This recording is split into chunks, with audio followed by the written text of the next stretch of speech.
Do you believe in the luck of the kingfisher? Or that sparrows house the souls of the dead?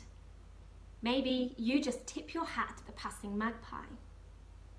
Birds have featured in myths and legends, folklore and superstition for thousands of years. But have you ever wondered if there are any such stories about the osprey? Well, today we're going back to the ancient world to find out, in part 1 of the fishhawk and folklore.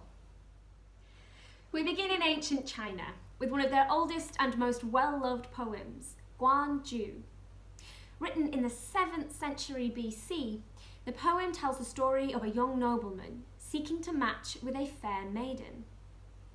With their reputation for being faithful, it's believed the presence of ospreys in the poem is supposed to symbolise fidelity in marriage and the strength of a good and harmonious partnership.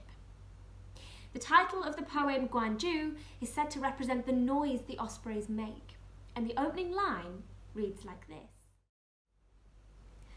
Guan, guan, cry the ospreys on the islet in the river. The modest, retiring, virtuous young lady, for our prince, a good mate she. The faithfulness of ospreys has been remarked upon in many cultures, and it's believed that to see a pair return to their nest is a sign of good fortune for the year to come. If Guanju is a story of love and fidelity, then this next one is a story of love and betrayal. We head over to ancient Greece for the story of Nisus, Minos, and Scylla. Scylla was the daughter of King Nisus. However, she fell in love with a rival king, Minos. Desperate to be with him, she betrayed her father and cut off a lock of his magic hair that rendered their city invisible to Minos's invaders. Unsurprisingly, their city fell, and King Nisus met his end. However, far from being pleased by what she had done, Minos was disgusted. He returned to his ships and he sailed away, leaving Scylla behind. In a bid to follow him, she threw herself into the sea and tried to swim after his ships. At the point at which she drowned, it's said that she turned into a fish. Enter her father, deceased King Nisus, who at the point of his death was turned into an osprey. King Nisus swooped down and attempted to pluck Scylla from the sea. Though in rescue or revenge, only he could say. The story goes that Nisus chased Scylla to this day, in much the same way that the osprey chases the fish.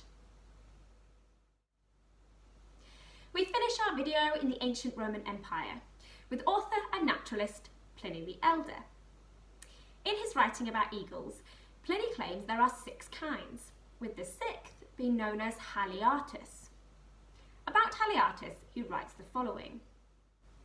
This eagle hath the quickest and clearest eye of all the others, soaring and mounting on high. When she spieth a fish in the sea, down she comes with a power, plungeth into the water, and breaking the force thereof with her breast, quickly she catcheth up the fish, and is gone. One of the more interesting anecdotes we get from Pliny about ospreys is that he claims adult ospreys force their youngsters to look directly into the light of the sun. And woe betide any who wink, blink, or look away. For if they do, they will be unceremoniously dumped out of the nest. He claims the parents will only raise the steady and the true. Now, not only do we know this isn't true, we actually know that ospreys make very good parents. Good news if you're an osprey chick. So there you have it. Today we looked at just a few examples of where ospreys crop up in stories and cultural writings from the ancient world.